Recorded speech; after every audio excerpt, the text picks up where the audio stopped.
Black people will never be free under capitalism. And Donald Glover, also known as Childish Gambino, shows us this in season 4, episode 8 of his TV show Atlanta. And I'm about to use this Harvard sociology degree to use and break down all the sociological implications of this episode. And yes, this is how I'm choosing to use my degree. So first, some of the required reading for you to really understand what exactly is happening in this episode is The Souls of Black Folk by W.E.B. DuBois, where he explains this term that he has called double consciousness. He defines it as a peculiar sensation, this sense of always looking at oneself through the eyes of others, of measuring one's soul by the tape of a world that looks on in amused contempt and pity. One ever feels his two-ness, an American, a Negro, two souls, two thoughts, two unreconciled strivings, two warring ideals in one dark body, whose dogged strength alone keeps it from being torn asunder. So a really dense definition there with a lot of big ideas. And the best way that I could think to explain it is by saying it's like code switching, but 10 times deeper, where you code switch in certain scenarios because you're constantly thinking about how others in the environment are viewing you. And you can't show up to certain rooms acting all black because you know that the world views your blackness with a sense of hatred and pity. And they're constantly measuring your worth and value with this perspective. And because of this, you're constantly switching consciousness, right? You have your true consciousness that is defined by your blackness, which you probably exist in when you're at home, hanging with families and friends. And then you have your American or white consciousness when you try to adjust, assimilate, and cater to the white perception of who you should be, right? But the most important line here is that these two consciousness or consciousnesses, these two different types of consciousness, right?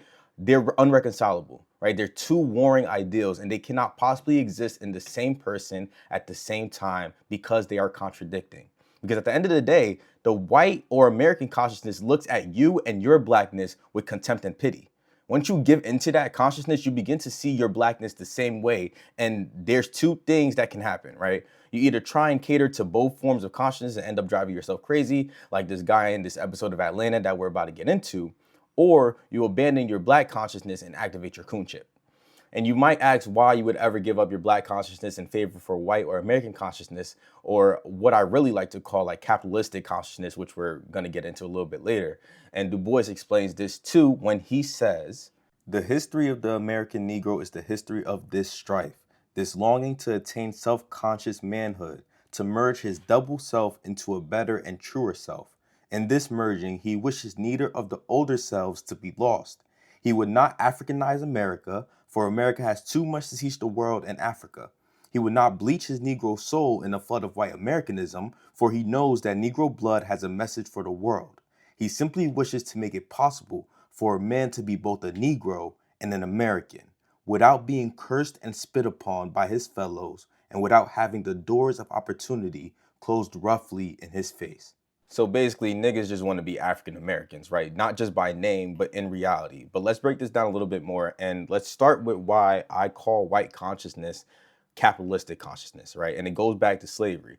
So you had the workers or the slaves, and then you had the capitalists or the masters, right? Both of which had very different sets of consciousness, right? And once black people were freed, obviously they're going to try and achieve that consciousness that they perceive to have so much power over them, because after facing that much abuse, you're 100% going to be trying to be the boss and ensure that you're the one with the power. Right? You might not use this power for abuse like the white man did, but you still want it nonetheless because it can ensure your safety, security, and freedom.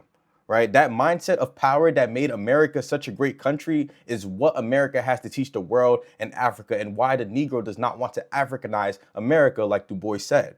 Right? It is also why you might work that corporate job and assimilate to whiteness and follow respectability politics, right? In those spaces where that consciousness exists lies opportunity, security, and the possibility for financial freedom. So nobody blames you, right? But at the end of the day, you still black. And that comes with so much beauty, culture, art, perspectives, and valuable lessons that you don't want to give up because it literally defines who you are. So naturally, like DuBois said, you try your absolute best to merge both worlds and types of consciousness, because at the end of the day, all you really want is to be as black as you want while still having the same opportunities that you would if you were a white American. And even though this isn't too much to ask in the grand scheme of things, right? These types of consciousness are mutually exclusive. And if you try to gain both, you will go crazy. So let me show you how my boy Thomas Washington goes crazy by trying to merge these two consciousnesses together in this episode of Atlanta. The 1990s were a golden era for the Walt Disney Company. The Little Mermaid revived the company from the edge of bankruptcy. Beauty and the Beast earned a Best Picture nomination, and The Lion King broke box office records worldwide. But the reality, just miles away, was no fairy tale. In 1992, a state jury acquitted 4 LAPD officers on almost all charges in the beating of Rodney G. King. The response was anger, fire, chaos, massive citywide destruction. It was a pivotal moment for Black culture in the 90s. But it's a little known fact that another cultural milestone emerged from that fateful day. It's a story so unbelievable, it could only happen in Hollywood. How did this young, Black, unassuming animator from East Atlanta wind up as the CEO of Disney at the company's most powerful moment in time?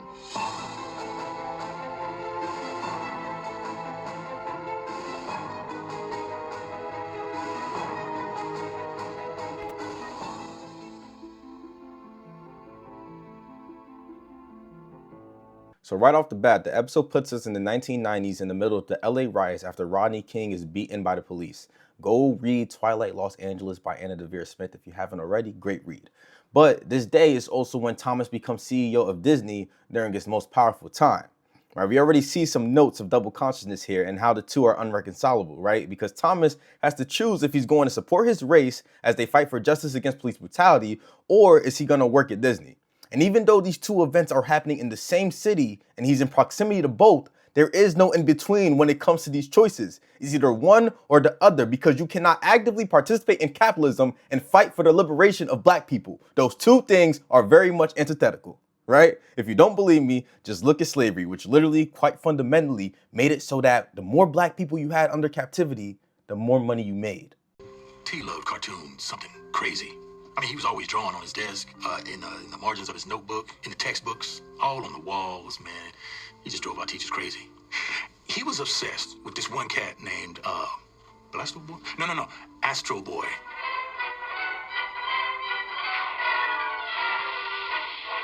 Yeah, I used to watch it with him. And I remember thinking, it's kind of boring. But Thomas loved it, man. He drew that dude everywhere. One time he asked me, he said, what if Astro Boy came here and saved us? I said, saved us from what? And he just kind of shrugged and said, everything. I mean, what kind of 8-year-old is thinking like that, you know? I mean, I think he was scared. He wasn't a punk, I'm just saying. I don't think he ever understood why the world was so unfair. And when we were growing up, it was like unfair, you know? I mean, you could be sitting at home watching a program with white folks with nice houses. We couldn't even ride our bikes outside because niggas will take it from you. Straight to your face. They do not care. Crime? What? So? They will ride your bike in front of your house the next day. Yeah, unfair. The boys picked on him. He would come home sometimes with pages torn out of his little sketchbook. You know, we would call him white. We were just messing with him. I think he was just trying to fit in, but he wasn't really like us, you know?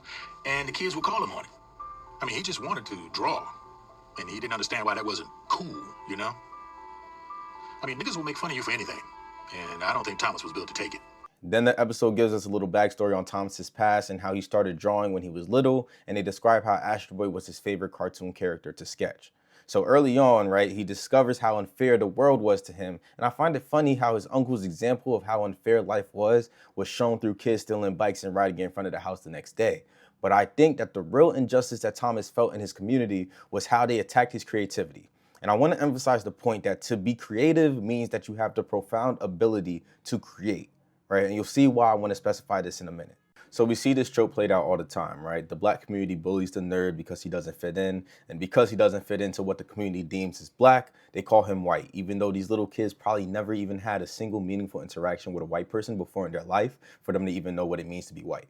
But because they have their own kind of set beliefs on what Blackness is, anything that didn't fit into that box was white, right? Blackness was not being creative. Blackness was not drawing. Blackness was not emotional expression. And Blackness was not imagining that you were capable of being saved by Astro Boy or anybody else, right? So then what is Blackness to this community? Well, it has to be the opposite of what they perceive to be whiteness, right? And they call Thomas white for being creative. So blackness has to be perceived as destruction, right? And you see this, this is where the dissonance starts, right? Even when you don't directly interact with whiteness. It fosters in the black community when they start believing that blackness only looks one particular way, and that way is almost always destructive, right? You destroy your body because the community thinks it's cool to smoke and drink at the age of 14. You destroy your soul because the community thinks it's playa to sleep with 50 women at once, right? You're destroying your freedom because the community praises you for being too cool for school and not caring about your education. And this all goes back to this idea about the danger of black people being seen as a monolith, because when you have this widespread belief of blackness looking this particularly destructive way and don't accept the fact that blackness is diverse, you make these bright black children second guess their worth and abandon their creativity for the sake of being accepted by the community. The other option, though, is that they abandon this community that doesn't nurture them and end up finding community in the only place that they've been told that they belong: white spaces. And white people will happily accept these bright, broken black people to manipulate, exploit, and extract their creativity and talent and sell that shit.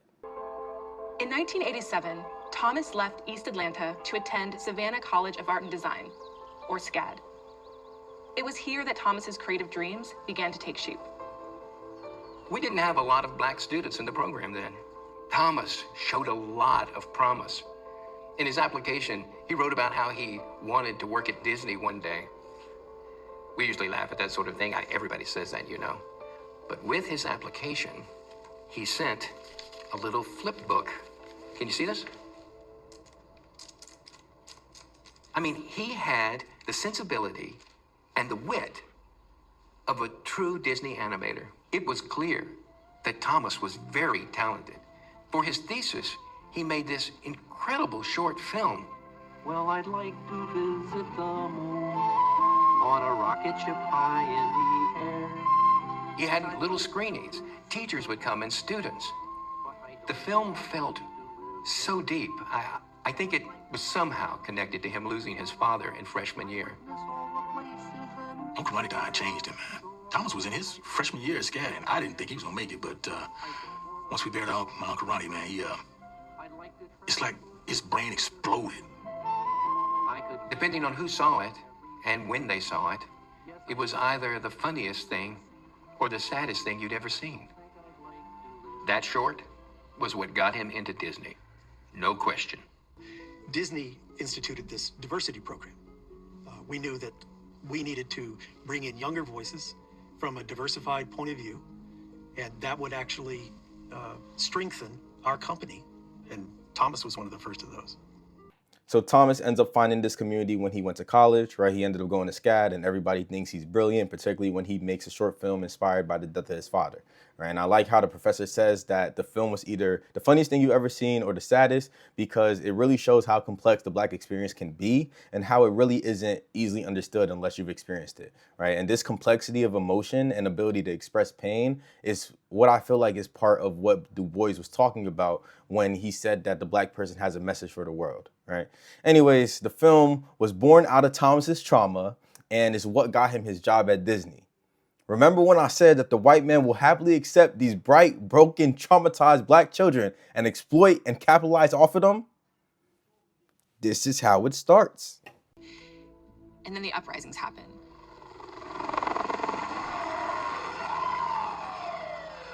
When the shooting happened and then the riots, Thomas was working in LA. He called me and he said, "Mama, I just want to go down there." And I told him, "Son, you need to riot with that pen and paper." He was shook. I could see that. He was shook. He actually called me one time and was like, "If I ever get the chance to do a movie around here, I'm not holding back."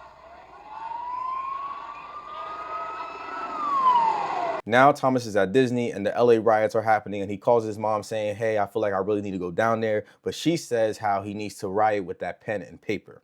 Another important moment, right? The idea of the pen being mightier than the sword has been around for centuries. And I mean, it's very real, right? I'm over here quoting DuBois over 100 years after he published his book. But it's also super important to make the distinction that Thomas works at Disney, which is a white institution that profits from capitalism and exploitation and will not allow his black consciousness to thrive.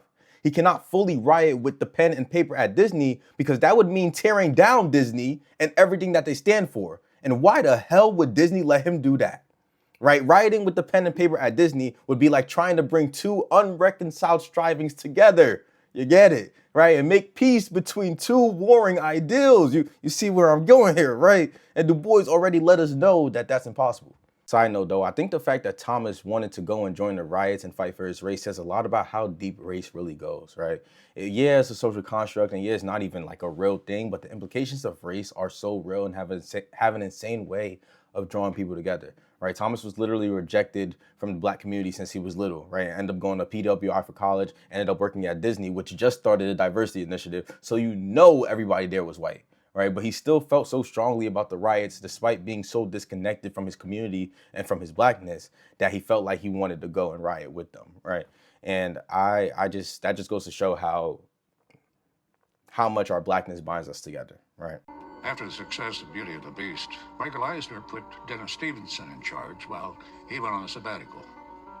But 2 weeks into the job, Stevenson had a health emergency and passed shortly thereafter, leaving the job open once more. We all voted for this guy named Tom Washington, but we didn't realize that Tom's first name was actually Thompson, not Thomas. Thomas Washington was an animator. People were pretty upset when they found out they voted for the wrong man. It felt like an honest mistake that we could sweep under the rug. But after Beauty and the Beast, there were a lot of eyes on us. We tried to handle it smoothly, but Thomas held our feet to the fire. So because of this, behind closed door, boys club handshake, Disney is now in radical new territory, but entirely by default. So you have this young animator, this young black animator who comes into this company, all of a sudden has a ton of power at a hugely culturally significant moment. And he wants to do something with it. He wants to prove himself. This cat was on my line with some foolishness talking about he's the CEO of Disney. I was crying and laughing. And then, he took me to his office and people was like greeting him. First day, he took us all into a room that we call the stock room, which is where everybody hangs out before we get to work. And he shows us a frame of animation of Goofy in Mickey's trailer. And Mickey has Pluto on a leash. And it gets real quiet. And Washington goes, "Why is Goofy letting Mickey do that?" Very fine dog, sir. And, we're all confused. We're just looking at each other. And Charlie goes, "What do you mean, sir?" And Washington goes, "Goofy's a dog and Pluto's a dog. So why is he letting Mickey do that to one of his own?" Yeah, T had him running scared from day one. Goofy is a Negro and Pluto is another Negro. Why is one Negro letting a white man do that to another Negro? This is one attempt that Thomas makes to bring consciousness to white spaces. But again, black consciousness and capitalistic consciousness can never coexist. And it shows because all these white people are confused when he first asks why Goofy is letting Mickey mistreat Pluto, right? A white capitalistic consciousness is built upon power, right? The black consciousness is built on struggle. With a consciousness that has power as its foundation, you don't see anything wrong with how Mickey is treating Pluto or the fact that Goofy has no problem with it. Right? At the end of the day, Pluto is a dog and Mickey owns that dog. And that establishes a power dynamic and it must be followed. Right? It's the same thing that white people did when they created the idea of race to justify the mistreatment and exploitation of enslaved people. Right? They used Africans' dark skin and said that makes them inferior and justifies us exercising our power over them by beating, raping, and forcing them to work. They never feel bad or question any of this because it's their way of life, right? It's their consciousness. It's their ninja way. Shout out Naruto, right? So yes, when your consciousness is built on the idea of domination and who holds power, there's absolutely nothing wrong with this picture. But when you have a black consciousness that's born out of struggle and forces you to appreciate community, unity, and solidarity, this scene raises red flags, right? You perceive the world a lot differently because of the consciousness that has been programmed into you through generations of experiences that still affect you today.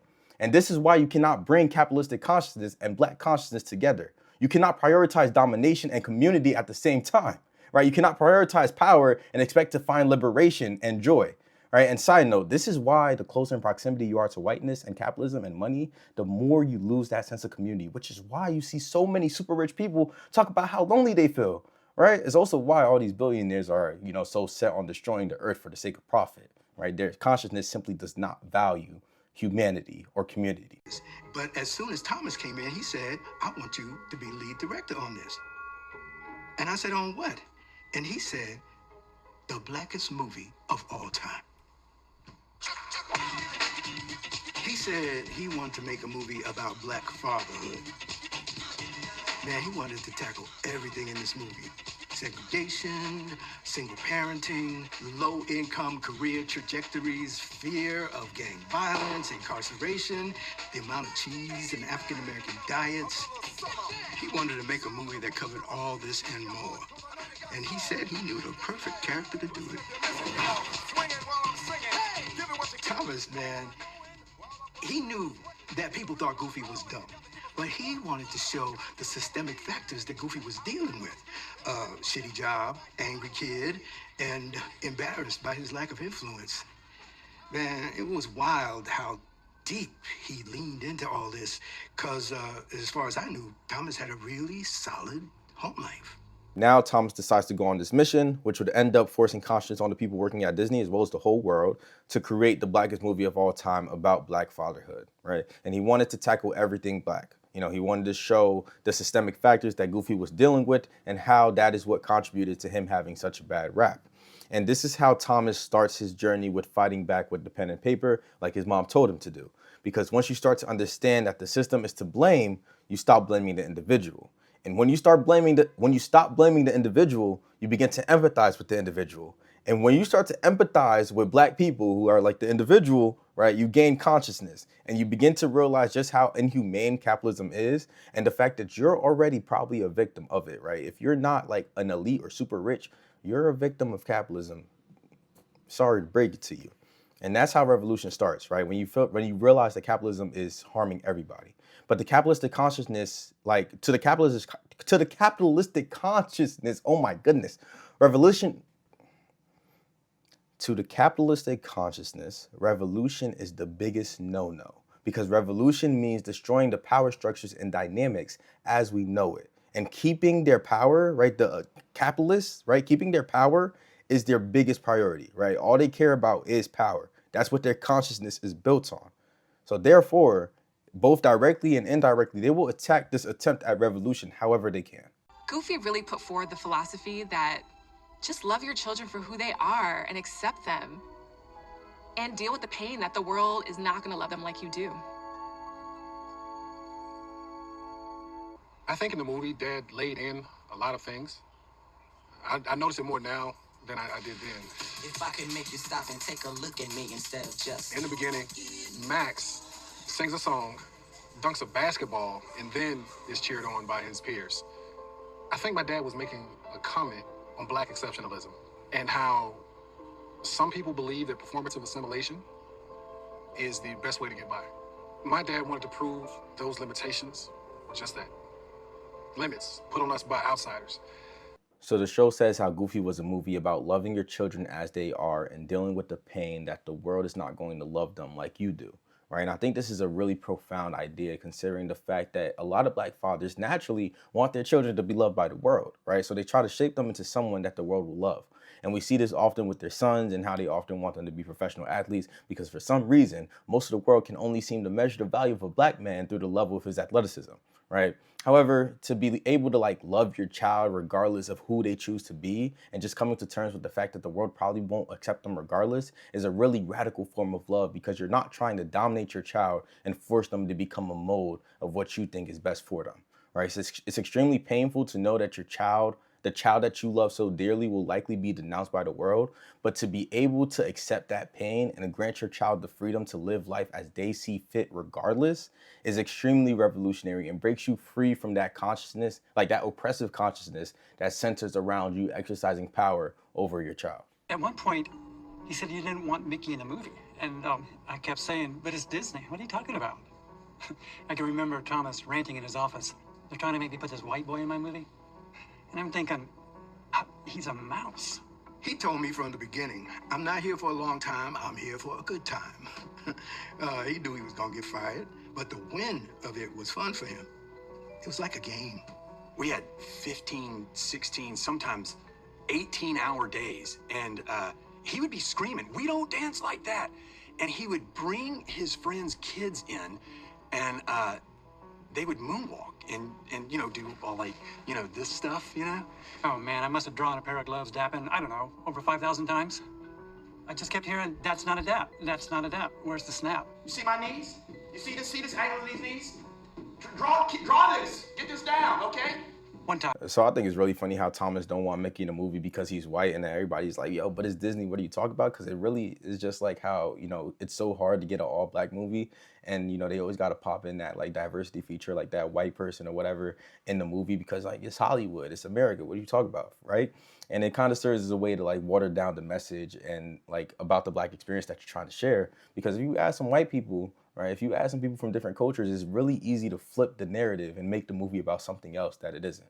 And then we see here how one of the white animators struggles to get the authenticity of blackness like across in the production, from the dances to the daps and everything, which further conveys how you can't merge the two types of consciousness, like even at the very base level. Remember when I told you that like the capitalistic consciousness is not going to allow you to have this kind of revolution, whether it's directly or indirectly, right? This is like an indirect form, right? It can't possibly like fathom the authenticity of blackness, right? It's not going to get it across in this institution because this institution was not made to portray blackness in its authenticity, right?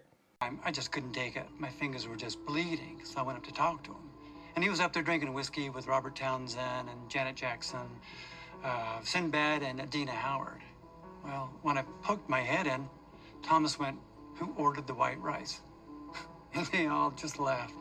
And I just didn't get it. Everybody used to be up there. Eddie Murphy, Arsenio Hall, Kadeem Hardison, Harrison Ford. It was crazy. The parties were insane. Imagine Disney after The Lion King. You had a smooth-looking brother at the helm.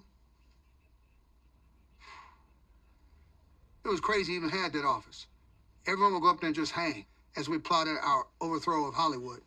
You couldn't tell us nothing. Now, if you think everything I've been saying is a stretch, like you got all these black people here talking about something trying to overthrow Hollywood. That sounds like revolution to me. Thomas was a cool cat, but the brother definitely had a chip on his shoulder. He didn't like it if you challenged his blackness. I think there was a part of Thomas that kind of felt that being an animator wasn't innately black, and he wanted to make it black. He wanted to make it cool. He wanted to carve out his own space and not feel that he was divorced from his own culture. He was loading his culture into this stuff that we were doing so that it just seemed normal and would seem normal to the rest of us. So here, bro explains Thomas's disdain for people challenging his blackness as him having a chip on his shoulder. And this, probably goes back to when he was being called white and rejected by his community as a child because of his love for animation. But it also has to do with all the pushback that he's getting when trying to make this movie happen, right? I'm trying to put Mickey in the movie, the animators not getting the daps and the dances right. All of those experiences are further reinforcing the idea that you cannot be black and be an animator, right? Blackness and animation, they don't coincide, right? So now Thomas is overcompensating and is trying with everything in him to bring these two parts of his identity together and have them coexist. Because what did DuBois say? He said the history of the American Negro is the history of this strife, this longing to attain self-conscious manhood, to merge his double self into a better and truer self, right? That animation and that blackness, right? In this merging, he wishes neither of his older selves to be lost, right? He want to be black and he still want to be an animator, right? And he goes on to say, right? He simply wishes to make it possible for a man to be both a Negro and an American. In Thomas's case, a Negro and an animator, right? Without being cursed and spit upon by his fellows and without having the doors of opportunity closed roughly in his face. Like textbook.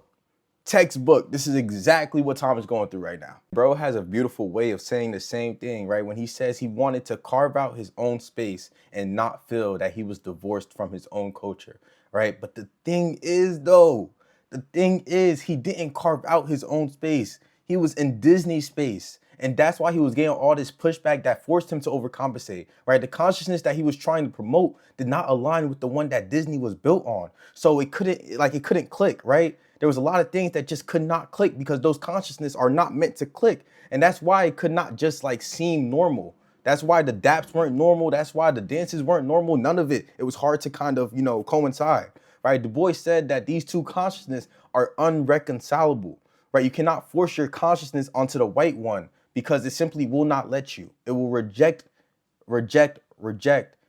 and drive you crazy. He had a lot of pressure, man. The culture, the job itself, what he was trying to live up to, that I'm not even sure that he knew that he could live up to it. And it had to take a huge toll on him. One morning I walk in the studio, I got my coffee, I'm ready to sit down and get to business. And Thomas like, psst, psst, come here. So I go over there, and he's in this cubicle, he got this briefcase. He opens it up. There's a gun inside. I'm like, dude, what is this? What's it for? And he's like, this is to remind me that they don't know who the fuck I am.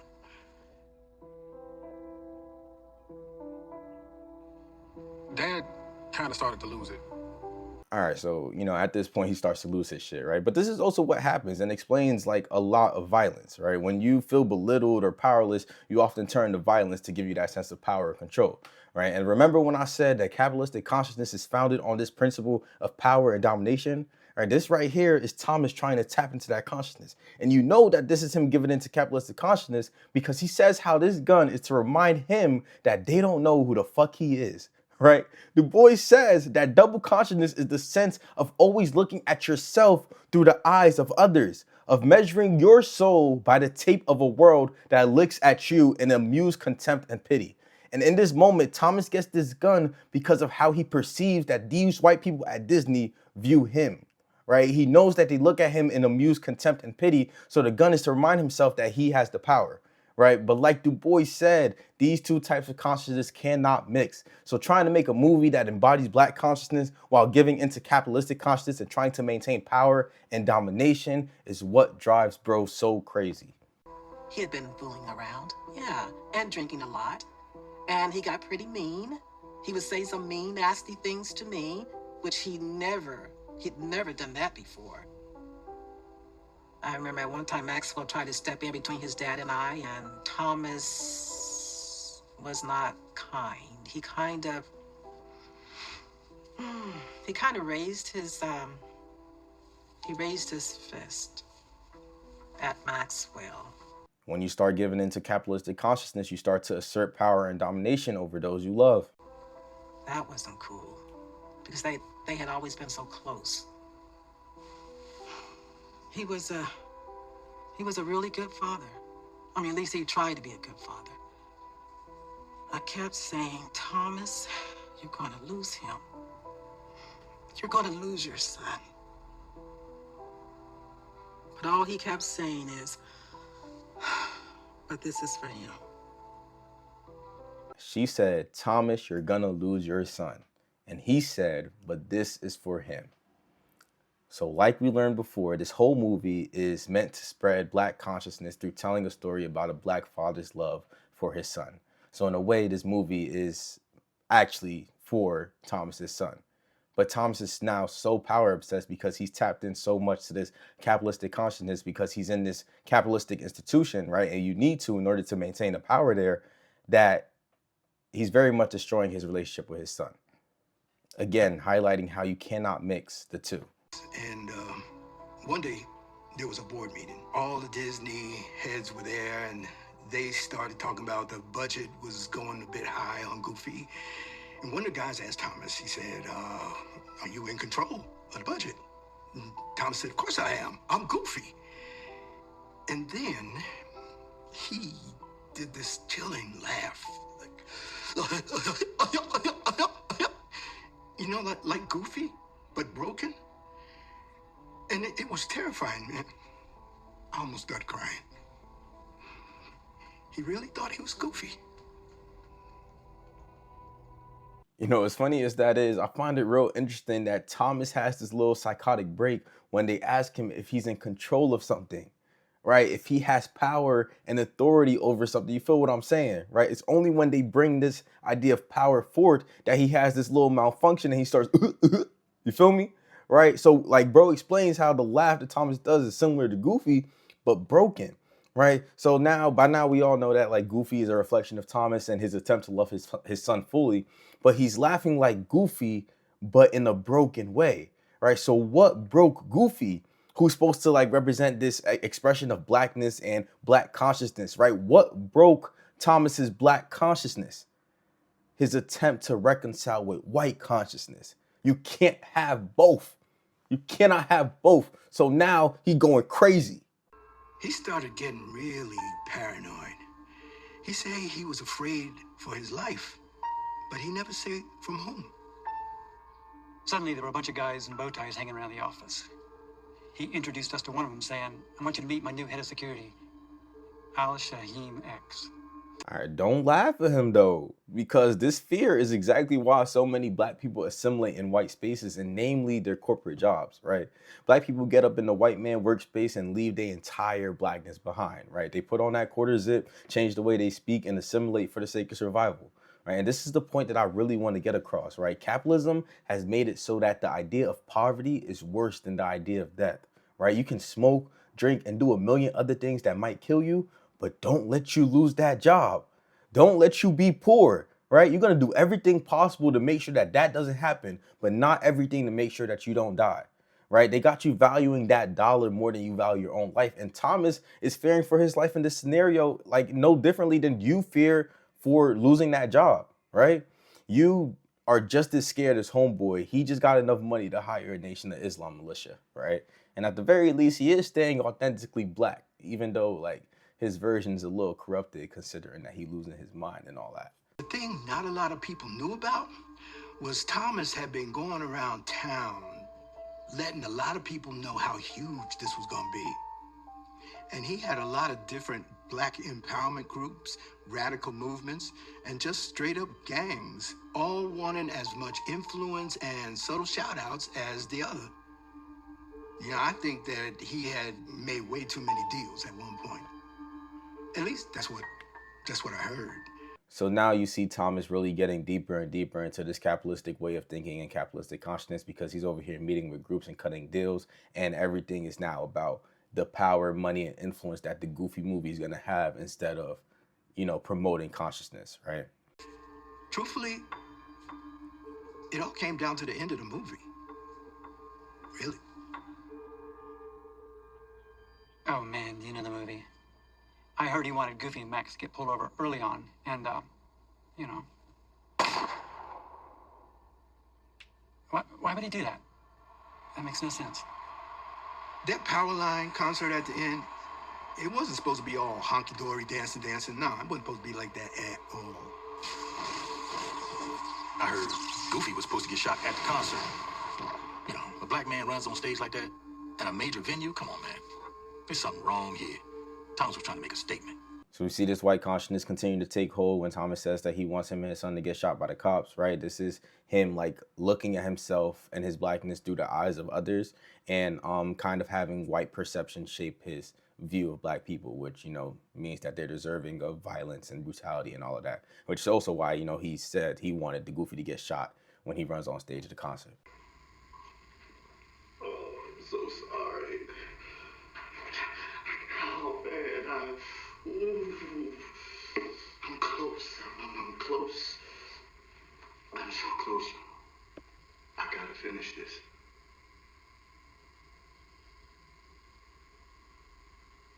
I gotta finish it. It's just a little hard for me right now.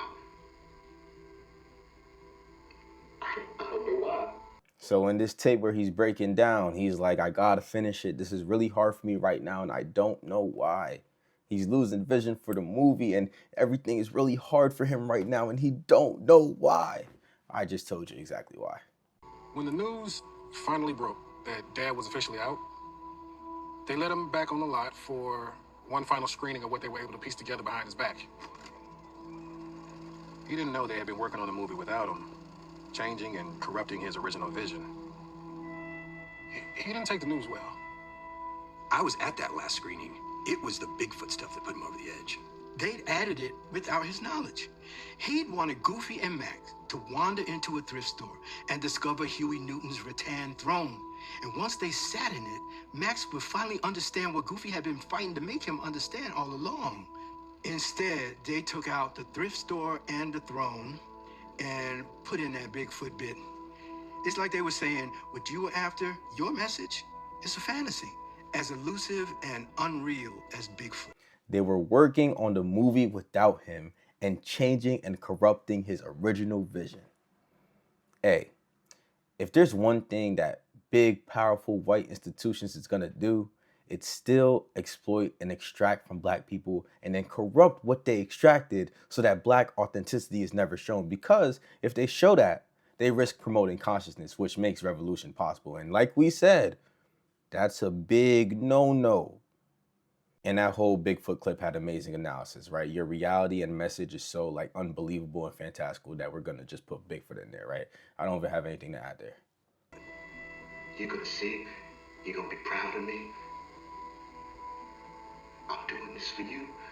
I'm doing this for all of us. Oh, man. I'm doing this for you. I'm doing this for all of us, right? Even as he's breaking down and losing his mind, his original goal is like still remains true, right? He doesn't become completely drunk with power and completely forget his mission, right? In fact, the only reason why he's going crazy is because his will to carry out this mission is so strong that it won't allow him to succumb to like the capitalistic consciousness completely, right? Despite the influence that his consciousness is having on him, his love for his son and his race and his people is so strong that it doesn't allow him to like sell out completely and become a coon, right? And that like same Thomas that wanted to protest for Rodney King at the LA riots is still there. But he tried to balance that with the Thomas that was CEO of a white institution. And you can't do that, right? They can't coexist. They're unreconcilable strivings, two warring ideals. And him trying to mix it together was, yeah, bro. It's kind of sad, I can't lie. But like, you can't be a capitalist and be trying to fight for black liberation. Point blank, period. I could feel him get up and leave. And I heard the door close and I went out after him. And by the time I got to the parking lot, he was gone. Something, I don't know, there was a look in his eye. He just got in the car and he took off and didn't come back.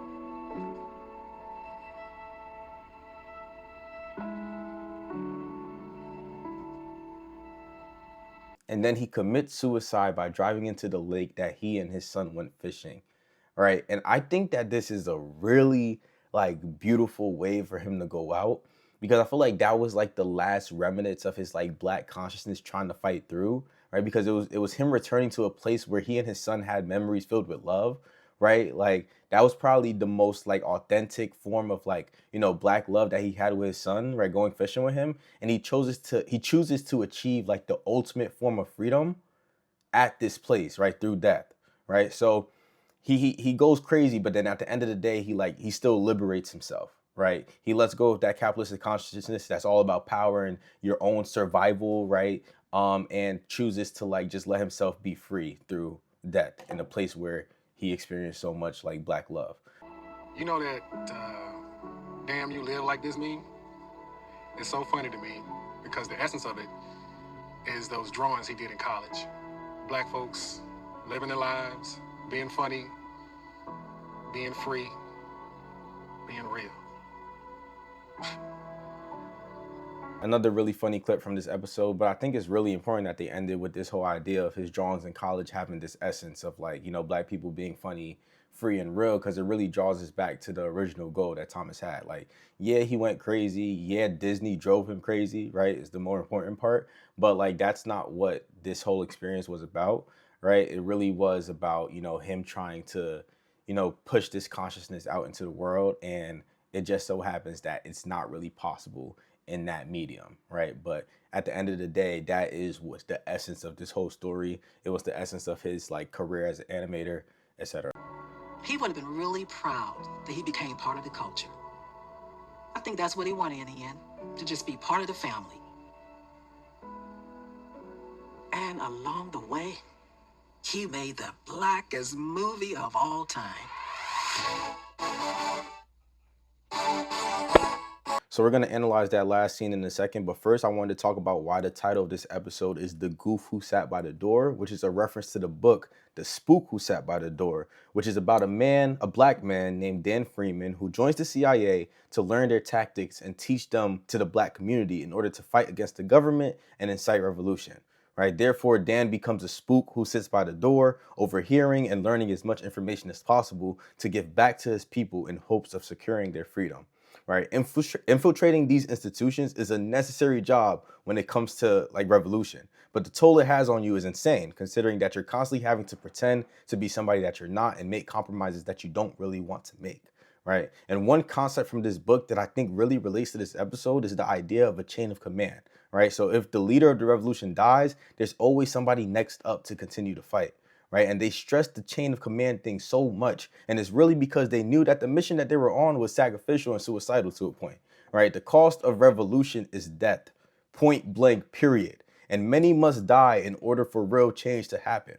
And at the end of the episode, we see Thomas's wife talking about how Thomas would have been proud of the fact that he was a part of the culture and how he made the blackest movie of all time along the way.